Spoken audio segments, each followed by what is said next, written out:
जब देश में पूर्णबंदी लागू हुई तो घर बैठे बैठे लोग मानसिक दबाव का अनुभव करने लगे। तब लोगों के मनोरंजन का एकमात्र सहारा रहे सोशल मीडिया और ओटीटी प्लेटफॉर्म्स। लेकिन इन प्लेटफॉर्म्स की बढ़ती लोकप्रियता अपने साथ विवादों को भी लेकर आई। पिछले दिनों सुप्रीम कोर्ट ने सरकार से इन पर गाइडलाइंस बनाने को कहा था और अब सुप्रीम कोर्ट ने इसे लेकर सख्त टिप्पणी की है। तो क्या कहा है कोर्ट ने, देखिए ये रिपोर्ट।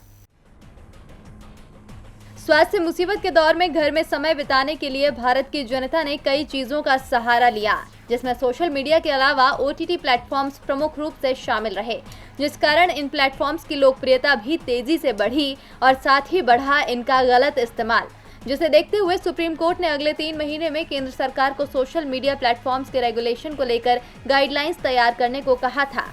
लेकिन अब इसे लेकर सुप्रीम कोर्ट ने एक नया बयान दिया है। दरअसल हाल ही में ओटीटी प्लेटफॉर्म्स पर वेब सीरीजों की संख्या एकदम से बढ़ गई है, जिनमें से कई वेब सीरीज पर विवाद भी पैदा हुआ। एक वेब सीरीज पर तो जांच भी शुरू हो चुकी है, जिसमें इलाहाबाद हाईकोर्ट के आदेश के खिलाफ अमेजॉन की इंडिया हेड अपर्णा पुरोहित की ओर से दायर याचिका पर सुप्रीम कोर्ट में सुनवाई चल रही थी। इसी दौरान जस्टिस अशोक भूषण ने कहा, इंटरनेट और ओटीटी पर सिनेमा देखना आम हो गया है, इस पर अंतरंग वीडियोस तक को दिखाया जा रहा है।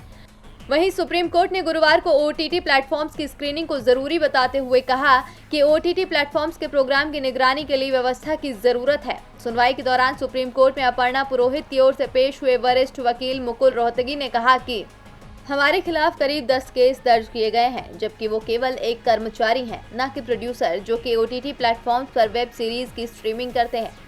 लेकिन हाईकोर्ट ने 25 फरवरी को पुरोहित को गिरफ्तारी से संरक्षण देने से इनकार कर दिया था और अग्रिम जमानत याचिका के आवेदन को खारिज कर दिया था।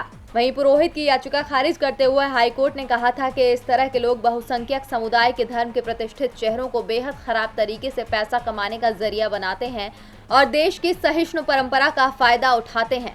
पुरोहित की याचिका की सुनवाई के दौरान सुप्रीम कोर्ट के इस बयान ने फिल्म मेकर्स की चिंताएं बढ़ा दी हैं। डीबी लाइव की रिपोर्ट।